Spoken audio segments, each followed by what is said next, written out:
the game. Hi, I'm Kelsa Dickey, the CEO of the Financial Coach Academy and my financial coaching business, Fiscal Fitness Phoenix. My coaching journey began more than a decade ago with me helping people for free from my dining room table. What was once a little business of mine has grown into a 7-figure company that employs a team of people. My goal is simple, to help you fall more and more in love with financial coaching. I believe financial coaching is the most rewarding way to make a living. If you are an aspiring financial coach or have been coaching for years, I'm here to help you create a business you love that gets your clients massive results. Let's get to it. Hey coaches, welcome to episode 55. Today we're going to talk about what gives coaching a bad name. But first, an email I received from Jane that I wanted to read really quickly. This email is actually quite relevant to today's episode, so I thought I would share it. This was in response to an email that I sent where I shared my experiences hiring a coach who online looked legit, but in real life turned out to be a total fake. Jane responded with, "I really love your honesty and authenticity in sharing this. It resonates so much with my experience. I too have felt that about a coach. She introduced me to doing business on social media, but was pushing me to launch what I didn't believe in and wasn't ready. I knew there was more to being a coach than just garnering a social media following. So I went looking on Google and found the Financial Coach Academy. It has given me the tools and confidence I need to start my financial coaching journey. The Academy, the Facebook group, your podcasts and meetups really inspire me." Jane, I am so sorry that you had a similar experience with a not so great coach. I am so glad you didn't let that one experience sway you away from this work. Use it as a reminder of how you don't want your clients to feel after they hire you, and design your offer and business to be very different. And thank you for trusting me and the Academy to be a part of your coaching journey. All right. Like I said last episode, after the 7-part growth guide series that we released starting with episode 45, I wanted to just spend a few episodes sharing some of my musings with you guys. I figured you all hopefully have plenty to work on after those episodes. So instead of giving you things to do, we're just exploring some topics. Last episode, we discussed trends that I see happening in the financial coaching space. And this week, well, we're going to talk about some things that have been happening for a very long time, and they're not exactly positive, but they're important. So we're going to get into them. There are a few things that give the coaching industry a bad name, and one of them is overpromising. None of us can coach every single person on everything they experience with money, yet coaches tend to shy away from owning this publicly. It's like the supplement that can help your skin, speed up weight loss, and cure cancer all in one. Oh, and it can probably eliminate your chronic fatigue too. In episode 49 of this podcast, I talked about how important it is to identify the guarantees your coaching offers. I shared how, as a financial coach, I cannot guarantee that my clients will get out of debt during my 90-day cash flow control program because that's not always up to us. A client can do everything right, seize every opportunity, and still not get out of debt in 90 days. Sometimes the math just doesn't shake out that way. Not only that, but I've never had a client do everything right because change is hard. We don't live in dream scenarios. We live in reality. And it feels wrong of me to promise something that I don't control. The same is true for the Financial Coach Academy. I wholeheartedly believe in the Financial Coach Academy program as we've designed it. I believe we have designed a program that gives financial coaches the very best chance of success. Not only do I believe that is true right now as I am saying this on this episode, but I also know that as I see ways that we can boost your chances of success, we will modify the Academy to do just that. When you enroll, you are not just getting the course as it is today when you enroll. You get all future updates as well. Once you've invested, we want you to have it all, every improvement, every addition, and every bit of support that we might offer, both now and in the future. So that is our policy, and we love being able to keep improving upon your investment.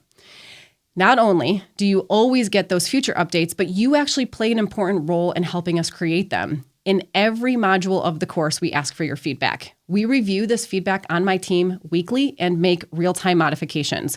Minor improvements are made very real-time, and more extensive improvements happen in bigger projects that we roll out over time. And just so you know, we're actually planning a much bigger series of changes in 2025. Even with that, the Academy will not give you everything you will ever need on this journey of entrepreneurship. The Academy will not teach you everything you need to know about money. and it will not be absolutely perfect for every single coach who enrolls. I cannot guarantee that you will succeed right away as a financial coach. I cannot guarantee that you will make six figures your first year, that this journey will be easy, that you will build your business or your offer and then people will immediately flock to it, or that your first iteration of your business will be perfect. The truth is this: launching and having a business, any business, takes a lot of time and a lot of effort, and it doesn't happen overnight. Even with the Academy, your financial coaching success will take a lot of time, effort, and iterations. You will build it, market it, talk with people about it, tweak it, change it, and then try again. It won't just demand time. It will demand patience, perseverance, and trust. I am not offering you a get-rich-quick strategy, a guaranteed income, or some dream scenario. What I am offering you is the tools, materials, and resources to use in your business to cut down on your time commitment.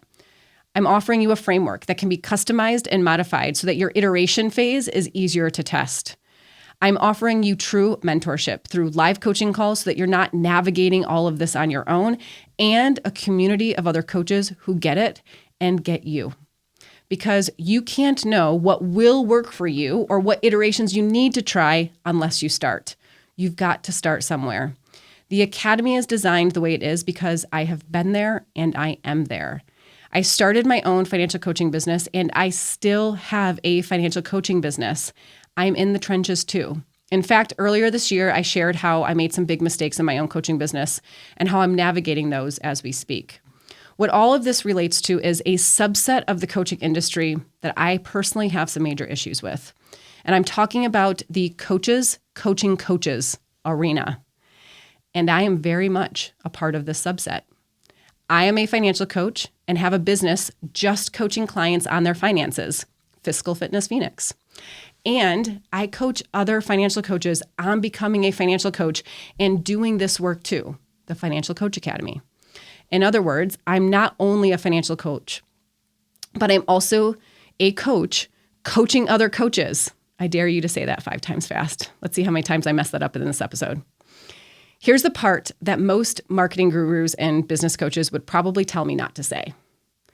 The coaches coaching coaches industry can be extremely predatory.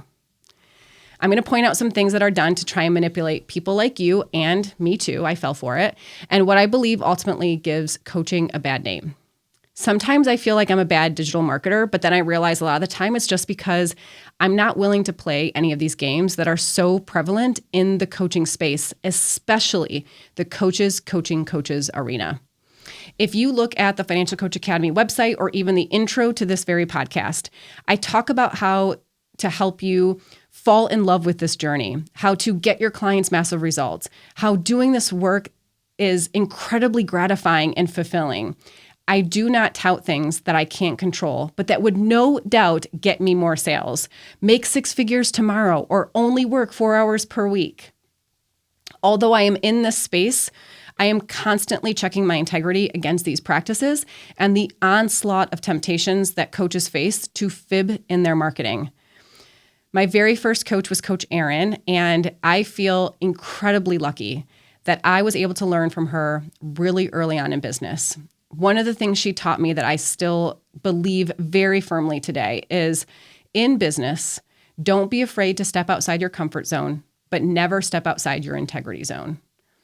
As financial coaches, I think a lot of us have 2 different sides of ourselves that actually give us the ability to take a very balanced approach to this profession. And if you gain anything from this episode, I hope it's that you will embrace both these sides of you. First, we are coaches. As coaches, we believe in the power of our thoughts and the potential that comes from committing our time, energy, and our minds to our dreams. We see the ideals people often aim for when they decide to invest in themselves, and we believe in people's aspirations and their ability to make them reality. And we have a keen financial side that keeps us grounded. We are realistic, practical, and logical. We believe in people's goals, but we balance that with a healthy dose of reality. We are acutely aware that simply wanting something doesn't make it so. As a coach, I can hope that you make 6 figures in your first year in business. And as a financially minded individual, I can also see all the things that you've got to get right and all the things that have to come together to make that happen. I believe that it's possible because it has happened. I have seen it happen, but I've also seen the people who do everything right and still not reach six figures. I see the potential. I also see the hard work, and I see the risk, and sometimes even just damn luck. No matter how good we are at planning or how much training, experience, or expertise we have, there are things none of us, and I mean none of us, can guarantee. I think we should all see the potential for our clients, help them see the opportunities that exist, but also see the risks they take on with each of those opportunities. See the hard work that it will take, and don't shy away from bringing that into the conversation.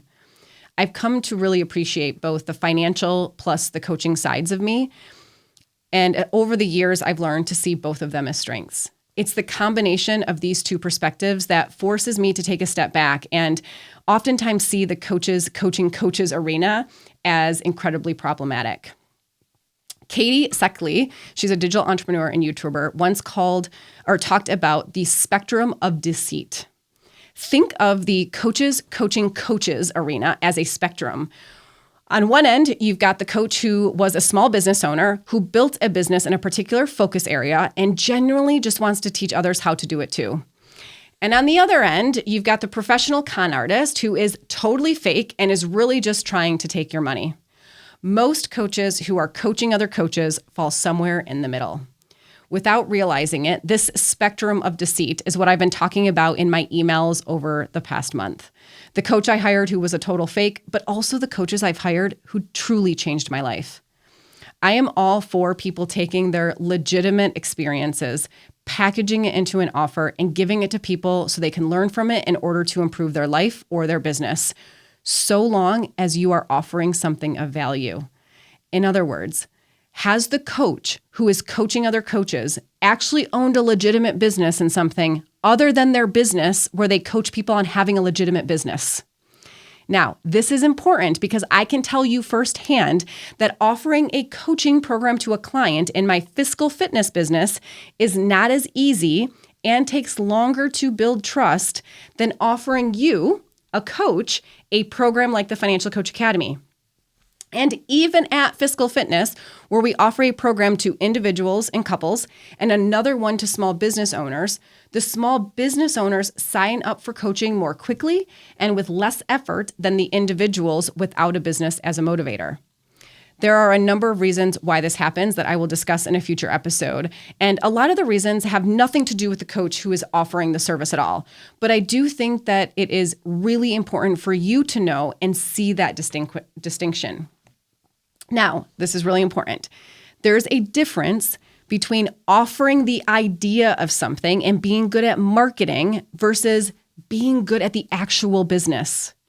Some coaches who coach coaches are really good at selling the dream of the business, but haven't ever actually built that dream for themselves. When I launched the Financial Coach Academy program, I was making over $20,000 per month as a financial coach all by myself and my one assistant, Crystal, who I talked about in the last episode, actually. I have been there, and I am still a financial coach today running a financial coaching business. I am there. Sometimes I think, Kelsa, you are running two businesses, you're making things harder on yourself. But honestly, I love financial coaching. I am a financial coach. At my core, I believe in the power of what money coaching can do for people. I witness it every single day, and I wish more people could experience it, which is why I feel just as passionately about helping other financial coaches to do this work too. While Physical Fitness and Financial Coach Academy are run pretty independently of one another behind the scenes, they are equal parts of me. Having both is oftentimes what keeps me incredibly connected to you and my ability to best guide you on this journey. The businesses may operate separately, but their missions are linked and they make each other stronger. Just after we hosted one of our very first retreats, something happened. A brand new financial coach attended who up until that point had been a bookkeeper and had a decent bookkeeping business going. She had recently begun dipping her toe into offering financial coaching and had found our online community of financial coaches, which at the time was very small. We just exceeded 9,000 members. So if you're not a member of Financial Coaches Unite yet, I hope you'll hop on over and ask to join. But she found that community when it was first starting and signed up to join us at the retreat. I thought we'd had amazing time at the retreat. We talked extensively about her current business and her hopes and dreams as a financial coach. If you've attended one of our retreats, then you know that you see a side of me very few people see. And that's not because I'm not being honest or my full self through these episodes during the live coaching calls that I do or in the emails that I'm sending. It's just a very intimate setting. We are together for 5 straight days. You see me when I first wake up and I'm desperate for a cup of coffee before I can function. You see me in my pajamas and at night after maybe a couple or a few glasses of wine. At the retreats, during the day, I am Kelsa, the financial coach, mentor, and host of the retreat. I've got my professional financial coach hat on, and I am focused on creating spaces where coaches feel comfortable learning, letting go, and expanding their minds. But at night, I'm just me. I'm a mom who's thinking about her kids and a woman trying to be a good friend and leader while attempting to stay sane through it all. This is one of the reasons why I love the retreat so much, because I feel like I can fully be myself, and the result is a deeper and more meaningful connection with the coaches who attend, for me personally and hopefully for them too. So back to this particular retreat. It's late, but a few of us are still up. We're really just bonding, right? I'm sharing about my vision for coaching coaches, right? I'm sharing the numbers and the split in my 2 businesses, which was brand new at the time. I'm just being an open book, and I thought this other coach was too. Her focus on the coming year was all about embracing her identity as a financial coach from that of a bookkeeper. I was so excited for her. So it completely surprised me when just a few months after the retreat, she launched a financial coach training program. Mind you, during the conversations we had during the retreat about her vision and goals for the year ahead, she never once mentioned that this was part of her vision. I will admit, it stung a little bit to feel as if the openness I thought we had was not truly reciprocated. But that wasn't ultimately what bothered me the most. The part that really bothered me was that in her marketing for this financial coach training program, just 3 months after this retreat, she was saying that she was doing 6 figures as a financial coach, when I know, absolutely positively know full well that she was not. Over 90% of her business came from bookkeeping, and maybe 10% came from coaching. But here she was saying that she was a 6-figure coach, and now she can show you how to do it too. I think this was the first time I realized how easy it is for people to twist facts in their marketing, because I had just spent 5 days with this person and I didn't see her as scammy or a bad person at all. Now, this is a very nuanced thing, so I want to be clear. I want to try and draw the clear distinction that I think needs to happen. I haven't achieved every goal that some of my clients come to me having. Yet I can still coach them through it. Not having done something yourself doesn't necessarily mean that you can't coach someone else through it. But I'm also honest with them about my experience. I'm not pretending that I have done it when I haven't, and in order for them to trust me. That, I believe, is the distinction, coach. The coaches coaching coaches arena is full of marketing that likes to pretend they've been where you are and are now a success in the same field you are trying to launch in. There is a concept known as the life coaching pyramid. Let me try to break down what this means. There's a bunch of people who believe coaches coaching coaches is the only model that makes money in the industry. And by in the industry, I mean the coaching industry as a whole, okay? Here's how this often plays out. Coach Susie has 10 clients and makes $2,500 per month just being a financial coach, or maybe even $5,000 per month as a financial coach. Now, Coach Susie starts thinking about how to scale her coaching business. She probably hires a business coach to help her with this phase of her growth, which is a good idea typically. This is when her coach, who coaches coaches, whispers in her ear. Okay, there's probably not really whispering. It's probably just discussing it during a normal coaching session, but hopefully you get the vibe, right? But she whispers in her ear how if she started training other coaches how to do it, she could make more money.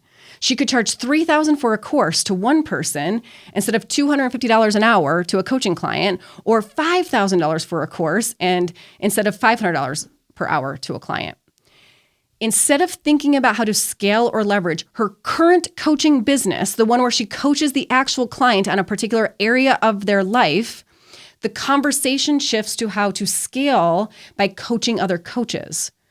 And really quickly, I just want to say here, there are so many ways you can create scale and leverage in your financial coaching business. You do not need to coach others to do what you do in order to grow.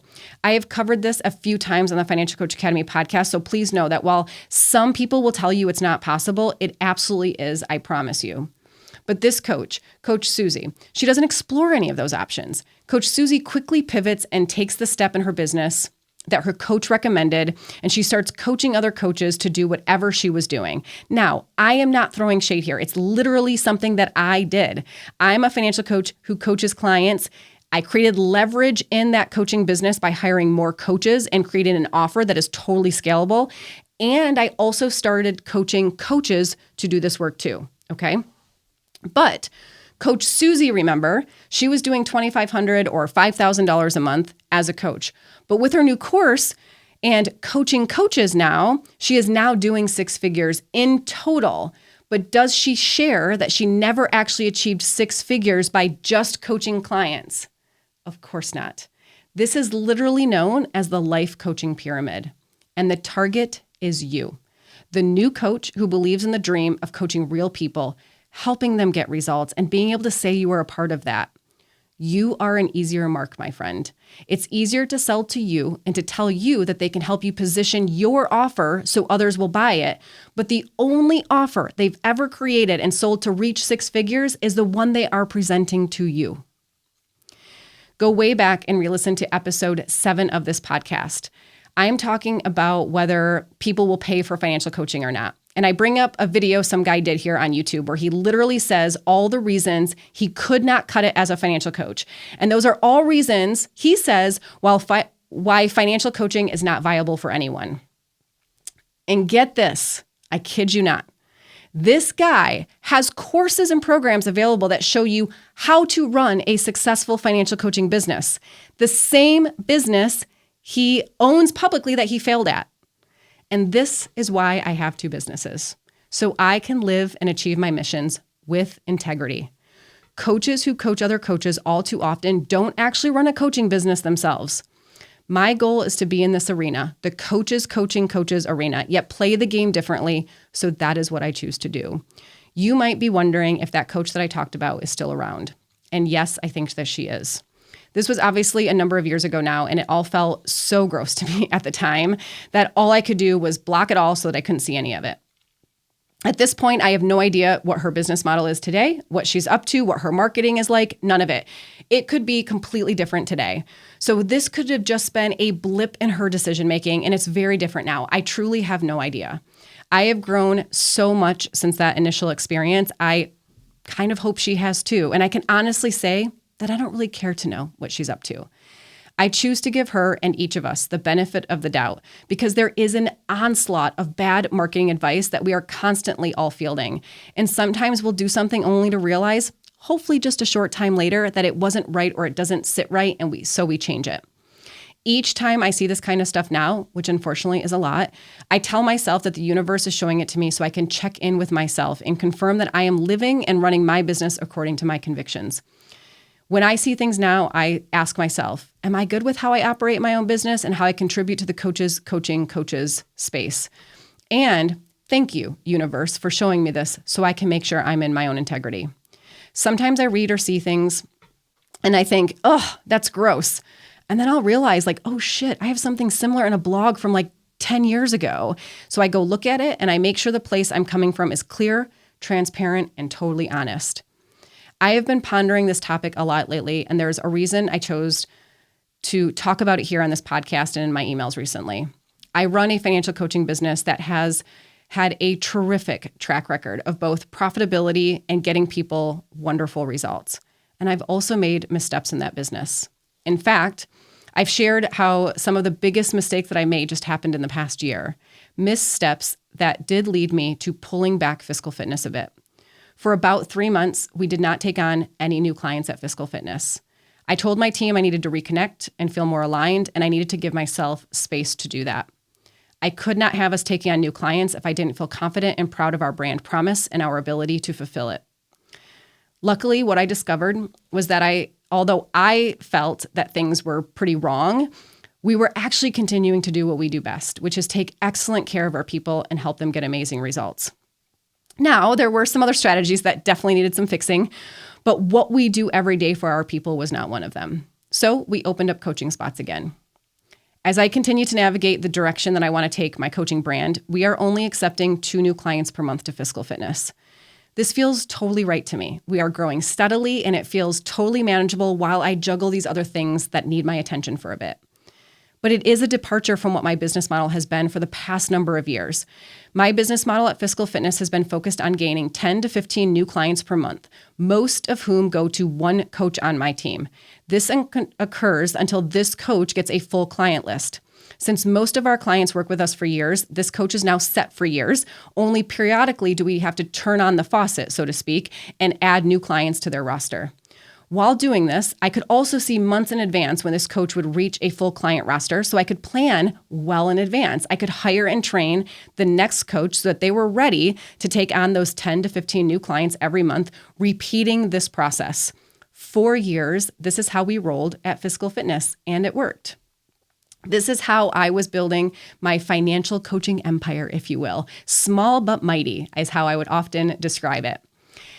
This is what was happening in my financial coaching business while I was also coaching other coaches in the Financial Coach Academy.